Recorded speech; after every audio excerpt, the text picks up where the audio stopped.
Hey, welcome to Fireside Technique. This is Jake Meeks of the Tattoo Improvement Network.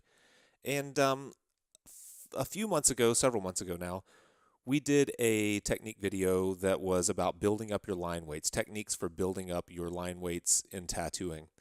And we got some great feedback from it. It was a pretty successful episode. But we kept getting the same question over and over afterwards, at least 4 or 5 times. And that question was, hey, now that you've shown me how to technically build up a line, how do I know what lines to build up? How do I decide what lines should be thick and what lines should be thin? And so obviously that's more of a drawing question than a tattoo question. But I thought I would give a couple of examples of how you might use line or how you might decide what lines to build up. There's really no right answer for this. It's about learning how to use line through your own mark making. But there are some guidelines. There are some fundamentals that I can share, and I'm going to share with you a couple of examples that I hope will give you an idea. So let me hop on into Photoshop here. So I'm going to start with a rose, just a very plain Jane, boring rose that has the same line weight all the way throughout. One very tattooy way to build up lines that I'll jump into first is just simply to thicken the lines around the exterior of an object, like so. So what we do here is it kind of makes it look like a sticker, right? It looks like it's just kind of popped forward. It just sits, it looks a little heavier, a little more substantial, and it draws your eyes to it a little more because it's bolder and darker and has a little contrast to the white background there.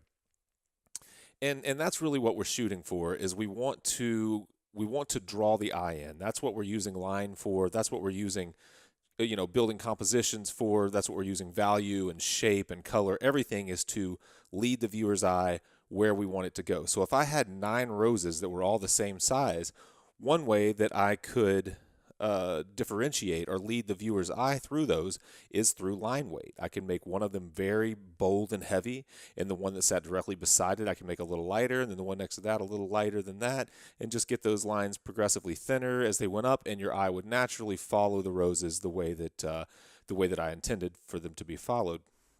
Now, I don't think this is the greatest way to do it, but I will give you here.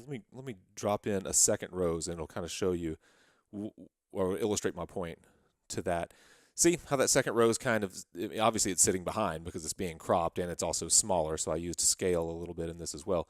But you see how the line really kind of dictates where your eye goes, and then from there it falls back to the second rows. Okay, so that's a very traditional Americana way to handle line weight, just to beef up whatever object you want to be in the foreground or to be the most important, the dominant image, whatever the star is in your composition. Just double that line weight and let everything else fall back behind it. So that's kind of a trick. And it's okay. Let me show you a better way.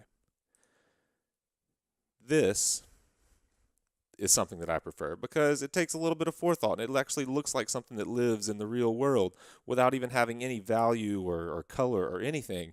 Suddenly this rose becomes a little more substantial. I can see where the light is coming from. I can see that the petals that are coming closer to me are a little bolder and heavier, and the petals that are on the back side of the rose are a little thinner, so I'm getting a little atmosphere in there. I get the sense of a drop shadow. The light's obviously coming from above, and the petals are creating just a little bit of a cast shadow, and the line weights are pretty interesting. They even the thicker lines, they get thicker and thinner. And that's important because, a lot of times in tattooing, we get so caught up in the precision of our lines and how clean they are and how smooth every little taper is. And sometimes you're overlooking the bigger picture when you get into that. If a line needs to double in weight over 1/8 of an inch, it needs to get super fat over 1/8 of an inch and then drop out to nearly nothing over the next 1/8 of an inch in order to describe that form. Well, then that's just what it has to do. And the smooth taper and the perfect little edge and all that stuff, it's secondary to describing that form. That's what it all is about. So what's the best way to do this? The best way to do this is to look at roses or whatever you're drawing in real life and pay attention to contrast, pay attention to edge. Learn that what heavier and lighter edges do in your drawings. Experiment with that. experiment with heavy lines in the background and thin lines in the foreground and see what that does for you. It's going to look probably pretty backwards. All your background imagery is going to want to jump forward and your foreground imagery is going to get lost. But until you see that happen, it's all an abstract thought. But once you see how it actually works, once you experiment and see what works, you'll be in a better position to make these decisions. Let's go just a step further with this one. What if we added another edge there? Like so. I mean, I've added a few little veins and stuff in the petals, which I probably shouldn't have. That doesn't do much for it. But take a look at these. Let me zoom in. Take a look at this third edge that we created here on the top side of these petals. So that kind of gives it a three-dimensional look. We can kind of see that the light is coming from that edge. We're describing that edge with thick line on the bottom side, and we're describing it with two thin lines on the top side because light is catching that top plane. Sorry, this is kind of a crude drawing. I did this quickly, and until I zoomed in, I didn't realize how crappy it was. But it's enough to give you an idea. If any of this stuff interests you, or if you feel like you could benefit from learning these kinds of things, I want to invite you to check out a webinar we're going to do. And I'm a terrible promoter, so I don't have a date for it. But we're starting a new program here at Tattoo Improvement called Inside Fireside, and it's going to dive into subjects a little more deeply, and we're going to take on a few small groups of people to kind of work with one-on-one in different aspects of drawing and in tattooing. We're going to start with one that is called How to Develop Your Style, How to Identify Your Style. What we're going to do, it's going to go into a lot of these ideas. We're going to talk about line weight. We're going to talk about value. We're going to talk about composition, different types of perspective. We're going to help you to build a foundation from which to develop your own style. Now, the good news is your style already exists. It's in your natural mark making. If you were to sit around and doodle, you already have a natural style, but we're going to give you a foundation or help you to develop a foundation from which to build your style.